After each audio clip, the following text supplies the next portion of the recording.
इस वीडियो में कवर करेंगे हम सूरत से ईटानगर की जर्नी। सूरत से ईटानगर पहुंचने के लिए 3 नाइट और 3 ट्रेनें लगती है। पहली नाइट की जर्नी करके हम पहुंच गए सुबह सुबह दिल्ली। दिल्ली में हम ये देख रहे हैं अग्रसेन की बावली। करीब सुबह 10 बजे हम पहुंचे थे तो वहाँ पर ऑलरेडी काफ़ी सारे आर्टिस्ट आए हुए थे जो बावली की अलग अलग तरह के स्केचेस पेंटिंग वगैरह बनाए जा रहे थे। एक अच्छा स्पॉट है, आपको यहाँ पे 1 घंटे का वक्त लेके जाना चाहिए। वहाँ पर काफ़ी सारे गाइड्स वगैरह भी अवेलेबल हैं। उसके बाद हम गए पालिका बाज़ार। पालिका बाज़ार में थोड़ा चक्कर काटा क्योंकि गर्मी ज़्यादा थी और पालिका बाज़ार एक एयर कंडीशन लोकेशन है। पालिका बाज़ार के टॉप फ्लोर पे एक फूड जॉइंट था, वहाँ पे हमने मोमोज कॉफ़ीज़ और शॉर्मा वगैरह मंगाए जो कि जिसकी क्वालिटी काफ़ी अलग और बिलो एवरेज थी। उसके बाद सीपी से हम फिर से निकल गए और फिर हम पहुंचे एग्जीक्यूटिव लॉन्च IRCTC की न्यू दिल्ली स्टेशन पे। वहाँ से हमने जर्नी शुरू की और हम पहुंचे न्यू जलपाईगुड़ी, जहाँ पर एक अंतर्राष्ट्रीय रेलवे स्टेशन है। इंटरनेशनल ट्रेन भी जाती है और गुवाहाटी के पूरे रास्ते पे हम लोग देखते जा रहे थे। असम में अलग अलग चाय के बागान ट्रेन के दोनों ही तरफ थे। फिर फाइनली हम पहुंच गए 3 नाइट की जर्नी करके और गुवाहाटी से ट्रेन बदल के ईटानगर। और ईटानगर हम पहुंचे, वहाँ के हमें पता चला कि पूरे अरुणाचल प्रदेश में हिंदी भाषा बोली जाती है और ये स्टेट में 27 से ज़्यादा ट्राइब्स है और ये एक दूसरे की भाषा नहीं समझते थे, सभी लोग हिंदी में बात करते हैं। ईटानगर के कुछ इंपॉर्टेंट लोकेशन विजिट करने के बाद हम पहुँचे वहाँ की एक फेमस मोनेस्ट्री पे। मोनेस्ट्री पे पहुँचे, मोनेस्ट्री पे ही हमारा लंच का भी अरेंजमेंट था। मोनेस्ट्री में काफ़ी सारे बाइकर्स वगैरह भी आते थे। टूरिस्ट में ये काफ़ी पॉपुलर डेस्टिनेशन है और इस मोनेस्ट्री से आप ईटानगर शहर के बहुत सारे नयन रम्य दृश्य भी देख सकते हैं। मोनेस्ट्री में काफ़ी सारा पैदल डिस्टेंस कवर करना है। एक अपहिल क्लाइंबिंग लोकेशन है ये और आपको चढ़ते हुए जाना पड़ेगा, जिसमें करीब 15 से 20 मिनट की आपको पैदल चढ़ाई करनी है। सीढ़ियाँ भी बनी हुई है और रोड्स भी है। इसके बाद हम जब मोनेस्ट्री पहुँचे, मोनेस्ट्री के अंदर एक मॉन्क हमारा वेट कर रहे थे। उन्होंने बुद्धिज़्म के बारे में हमें बताया कि किस तरह से म्यांमार वगैरह में अलग तरह का बुद्धिज़्म प्रैक्टिस होता है और यहाँ पर क्या डिफरेंस है और किस तरह के रिचुअल्स फॉलो किए जाते हैं बुद्धिज़्म के अंदर। मोनेस्ट्री में काफ़ी शांति थी और काफ़ी अच्छे से मेंटेन था। ITBP के जवान साथ में थे हमारे। और आप लोग शायद जानते हो नहीं जानते मुझे नहीं पता, परंतु अरुणाचल प्रदेश के अंदर विज़िट करने के लिए हमें एक इनर लाइन परमिट लगती है जो कि रेलवे स्टेशन पहुंचने के बाद आप वहां से अवेल कर सकते हैं। या तो आपके पास कोई डॉक्यूमेंट होना चाहिए, आपको पहले से ये लेना पड़ता है। मॉनेस्ट्री के इनसाइड हमने जब देखा तो बहुत सारे रंग बिरंगी पेंटिंग थे जिससे अंदर बुद्धिज़्म के बहुत सारे इंपॉर्टेंट एस्पेक्ट और इवेंट्स के बारे में बताया गया था। हर सिंबल अपने आप में एक कहानी बयां करता है और यहाँ पर वीविंग का काफ़ी ज़्यादा इंपॉर्टेंस शो किया गया है। जैसे फैब्रिक के अंदर धागे एक दूसरे से मिले होते हैं, उसी तरह से हर इंसान दूसरे इंसान के साथ किसी न किसी कारण से और डायरेक्टली इनडायरेक्टली जुड़ा हुआ रहता है। वहाँ से हम पहुँचे स्टेट म्यूज़ियम। स्टेट म्यूज़ियम में अलग अलग ट्राइब के स्कल्पचर्स रखे हुए थे, किस तरह से वो हंटिंग करते हैं, वीविंग कैसे करते हैं, किस तरह के कपड़े पहनते हैं और आर्कियोलॉजिकल साइट्स पे किस किस तरह के पाषाण के या उससे बाद के जो बर्तन थे और रिसेंट हिस्ट्री में क्या क्या वेपन्स वगैरह यूज़ करते थे। ये मिथुन के सींगे। मिथुन यहाँ का एक लोकप्रिय प्राणी है जिसको शादियों में व्यंजन बना के परोसा जाता है। स्क्रीन पे आप जो देख रहे हैं वो सब्जियाँ, यहाँ की अलग तरह की सब्जियाँ जो जनरली मेनलैंड इंडिया में नहीं मिलती है। अगर आप इसमें से कुछ पहचानते तो बताइए। यहाँ की मिर्च काफ़ी तीखी होती है और इन पत्तों के अंदर सोयाबीन को स्प्राउट करने के लिए रखा गया है। काफ़ी महंगी थी सब्जियाँ यहाँ पे। टमाटर की साइज़ देखिए, मिर्च से आप कंपेयर करेंगे तो पता चलेगा बहुत ही छोटे से टमाटर। हम ये जा रहे हैं जीरो वैली घूमने के लिए और जीरो वैली के रास्ते में एक हाइड्रो इलेक्ट्रिक प्रोजेक्ट का एक डैम बना हुआ है और यहाँ पर आप जैसे देखते हैं कि हमारे हाथों को अगर हम एक दूसरे फिंगर्स को आपस में मैच कर ले तो किस तरह से बनता है, उसी तरह से फिंगर्स वाले शेप का एक लैंडस्केप था। और यहीं पे हमने हमारा काफ़ी सारा चाइना। फिर यहाँ से हम आगे बढ़ गए। चाय नाश्ते के बाद हम सीधा पहुँचे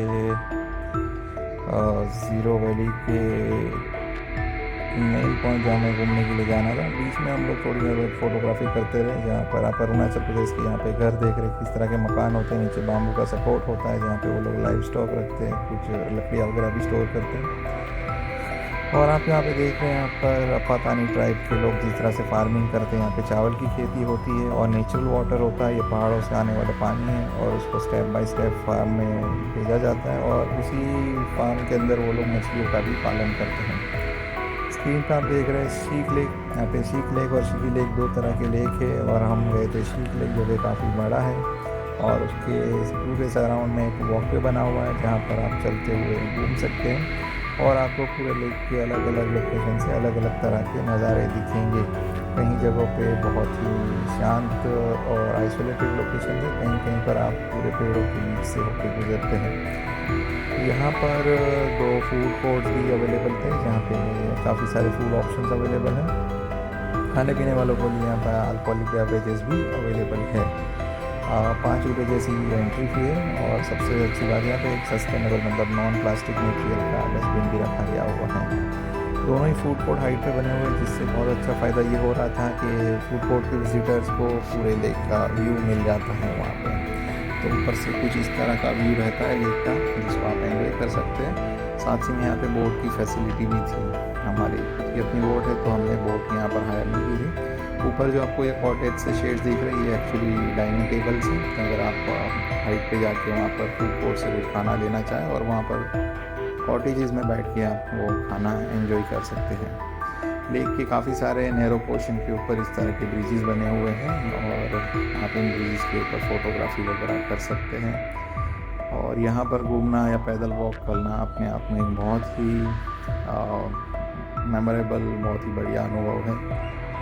हर तरफ आपको देखने को मिलेंगे ऊंचे हरे भरे पेड़ और सबसे अच्छी बात यहाँ पे पॉल्यूशन नहीं है, आवाज़ नहीं है, किसी तरह के टाउट्स वगैरह एजेंट वगैरह से कोई परेशानी नहीं है। और इस तरह से थोड़ा सा वुड्स का भी एरिया है जिसको अलग किया गया है पार्टीशंस के थ्रू, परंतु वहाँ पर अंदर जाना और बाहर जाने के लिए भी गेट बने हुए हैं पैदल रास्ते के मार्क है जिसको आप फॉलो करते रहिए। आप पूरे लेक का एक सर्कल आप एक चक्कर काट लेंगे। ये मोटर बोट है जो काफ़ी आवाज़ कर रही थी और पूरी शांति को हनन कर रही थी।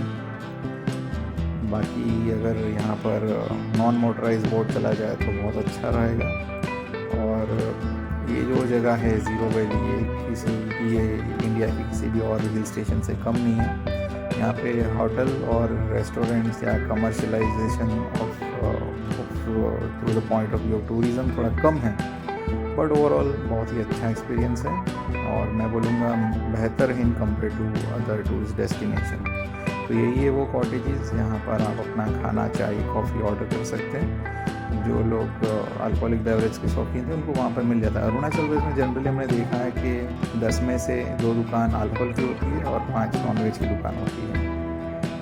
और ईटानगर में काफ़ी सारे स्पास वगैरह भी है, तो देखा गया है कि यहाँ के लोग काफ़ी पैम्पर या हॉस्पिटलिटी लग्जरी के शौकीन होते हैं। दैन एक हम लोकेशन पे आए थे जो एक रिसोर्ट है और रिसोर्ट के अंदर बहुत सारी एक्टिविटीज़ हैं और अलग अलग एज ग्रुप के लिए यहाँ पे अलग अलग तरह की एक्टिविटीज़ है। तो एंटर होते ही शुरू में ही जो छोटे बच्चे होते हैं या टोडलर्स होते हैं उनके लिए एक्टिविटीज़ हैं। दैन आगे जाएंगे तो काफ़ी सारे एडवेंचर एक्टिविटीज़ टीनेजर्स वगैरह के लिए हैं। जो लोग हॉर्स राइडिंग करना चाहे तो हॉर्स राइडिंग का ऑप्शन है। इसके अलावा यहाँ पर इंडो चाइना वॉर के टाइम पे बने बंकर की एक प्रतिकृति बनाई गई है। तो इस तरह के बंकर तो एक्चुअली तवांग वैली में ज़्यादा देखने को मिलते हैं, परंतु ये रिसोर्ट में भी एक बनाया हुआ तो काफ़ी नैरो और छोटा सा और सफोकेशन सा एक्सपीरियंस होने वाला ये बंकर है। येलो बॉटल में जो आप देख रही है कीवी से बना हुआ लीकर है, लोकली काफ़ी पॉपुलर है। कीवी यहाँ पे उगता है और यहाँ के लोगों को कुछ साल पहले ही पता चला कि ये मेनलैंड में एज अ फ्रूट खाया जाता है। इससे पहले कीवी को लोकल लोग अपने पिग्स को खिलाने के लिए कीवी यूज़ करते थे। खाने की क्वालिटी अरुणाचल प्रदेश में एवरेज है। उनका जो मेन खाना होता है वो उबली हुई सब्जियाँ और चावल है, ज़्यादा तेल मसाले वाली चीज़ें खाते नहीं हैं। तो एक हमने थाली यहाँ पर ऑर्डर की हुई थी, वेज थाली, जिसके अंदर दाल थी, एक सब्जी थी, पापड़ था, तला हुआ बैंगन आलू के साथ भिंडी की सब्ज़ी थी, और हमने फिर बाद में देसी चिकन के लिए 250 रुपये पे किए थे, और 150 रुपये बॉयलर चिकन की एक प्लेट मिल जाती है। ग्रेवी वगैरह उसमें अनलिमिटेड मिलती है। अरुणाचल प्रदेश में ये एक शिवलिंग वाला मंदिर है, और कहा जाता है कि सबसे बड़ा नेचुरली इरप्टेड शिवलिंग है। और इसके मटेरियल को टेस्ट किया गया तो पता चला था कि ये स्टोन यहाँ पर नेचुरली ग्रो होने वाले जो दूसरे स्टोन से डिफरेंट है, मतलब कि इसको किसी वक्त में शायद कहीं और से लाया गया था। ये लेमन देख रहे हैं आप, नींबू जो पपैये जैसे दिखते हैं। यहाँ पर बहुत सारी सब्जियाँ ऐसी थी जो हम डे टू डे लाइफ में देखते हैं, उससे काफ़ी अलग सब्जियाँ हैं। अरुणाचल प्रदेश घूमने लायक जगह है। अभी कमर्शलाइजेशन कम है, चीज़ें खाने पीने की चीज़ें थोड़ी महंगी है ऑर्डिनरी टूरिस्ट लोकेशन के कंपेयर में, but it's a worth location मैं बोलूँगा। ये याक के मिल्क का एक टॉफ़ी बना हुआ है जिसको आप चबा नहीं सकते, बहुत टफ होता है। और सुबह 5 बजे आप देखेंगे तो यहाँ पे उजाला होता है, क्योंकि करीब 4 बजे यहाँ सनराइज़ हो जाता है। ये उगते हुए सूरज का प्रदेश है। अरुण मतलब सूर्य, और अरुणाचल मतलब सूर्य का जहाँ पे धूप गिरती है वो ज़मीन का आंचल। और हम अब अरुणाचल छोड़ के वापस दिल्ली आ चुके हैं, और यहाँ से हमारी नेक्स्ट ट्रेन के लिए प्रोसीड करेंगे। यहाँ पर जब भी हम दिल्ली आते हैं तो एक होटल है जहाँ का खाना हमें पसंद है, तो हम हमेशा यहाँ पर खाना एंजॉय करते हैं। दैन हमारा जो स्टे था, वेटिंग एरिया था, वो IRCTC एग्जीक्यूटिव लॉन्च है, जहाँ पे हमने टोमेटो सूप लिया हुआ है। IRCTC एग्जीक्यूटिव लॉन्च के अंदर भी खाना काफ़ी अच्छा रहता है, पर वेटिंग चार्जेस थोड़े ज़्यादा हैं यहाँ पे। 170 रुपीज़ पहले आवर के लिए, उसके बाद हर आवर के लिए 150 रुपये। सलाद, पापड़, दैन बीटरूट वाला कर्ड है, चावल है, दाल है, एक पनीर की सब्ज़ी है, और एक वेज सब्ज़ी रहती है, और ये एक स्वीट में स्वीट को